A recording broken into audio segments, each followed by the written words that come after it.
رسول اللہ صلی اللہ علیہ وآلہ وسلم نے ارشاد فرمایا، پھر تیسرا نمبر حضرت یوسف علیہ السلام جلوہ گر ہوں گے اور آپ کے سامنے 10,000 جھنڈے ہوں گے۔ پھر ان لوگوں کو یاد کیا جائے گا جنہیں اللہ تبارک و تعالیٰ اپنی خواہش کو پورا کرنے کی طاقت ہونے کے باوجود بھی انہوں نے ترک کر دیا، اپنی خواہش کو چھوڑ دیا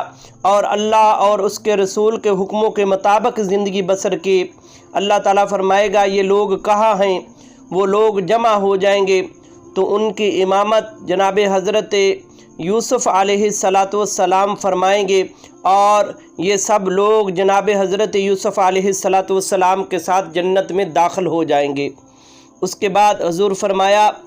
پھر چوتھا نمبر جناب حضرت یعقوب علیہ السلام تشریف لائیں گے